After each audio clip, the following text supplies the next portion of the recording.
The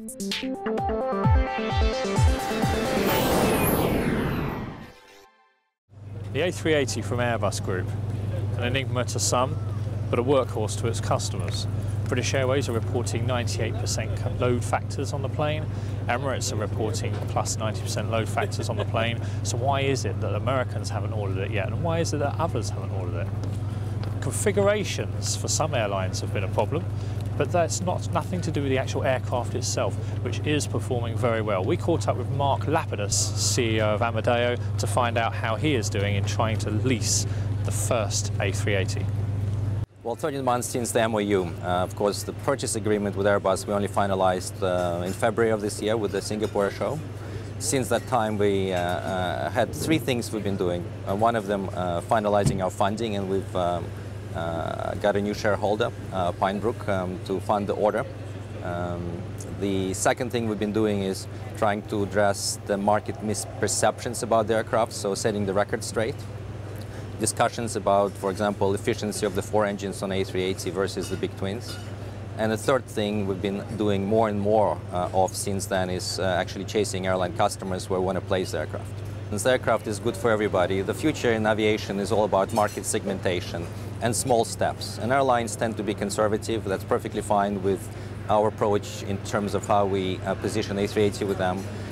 In everyone's network, unless you're a low-cost, narrow-body operator, there will be more and more routes in the future where you want to segment the market and apply the right type of aircraft to that to maximize your profitability. So A380 will fit with any carrier, US or otherwise. I think Emirates flying high load factor. British Airways reports 98% load factor on it and very high yields as well.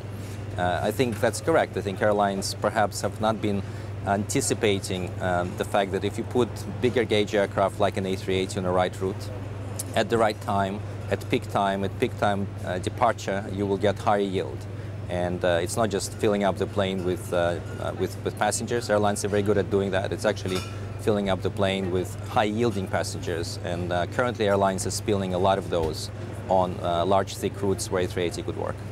There is also a movement in the market where it actually seems that passengers are deliberately booking flights where the A380 is actually running on those routes. Do you think that's actually happening?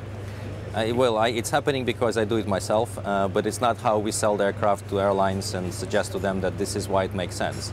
Clearly, there has been a preference for an A380. Aircraft feels different, and it's not going to be matched by any large twin. It's ultra quiet. It feels, very gentle, so you can take off having conversation with your next door neighbor without noticing you taking off.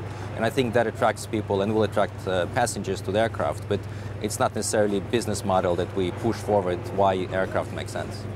I think it actually works quite well in any kind of a route structure, primarily because the engines on A380, as I mentioned, being quite efficient, allow people to do short segments without making their costs on engine maintenance rather expensive the way it would be, for example, with 777-300ER and G90 engines, where people do not fly them on short routes because it's too expensive to do so. I think our target currently and our main objective is to sort out our customers for the A380 order that we've placed. And once we put that behind us, we definitely look at other wide-body planes, 777-9X or A350 in the future, or perhaps A330neo as well. The A380 will have a cost of about 35 to 40% in terms of its capacity, in 2020s, when perhaps some aircraft will come off lease, for example, from Emirates, as compared to being able to replace that capacity with, for example, 9X. And at the same time, the aircraft will continuously offer the best unit seat economics. It will be a little bit better than 9X and A350-1000 in that time. And at that price, it will be something that lots of people will just not be able to not look into. It clearly stands alone, but at the same time, the competition is the large twins. And the large twins is how people structure their route network. But once you run out of any benefits you can gain from extra frequencies in terms of connectivity, you simply will make people sit and wait more, in your hub for the next connecting flight when you have too many flights staggered. And once that point is reached, and it has been reached already on a number of routes, and it will become worse in a 6-7 years time when traffic will again grow by 75%. The A380 will be the solution to get extra profitability into airline. Bye.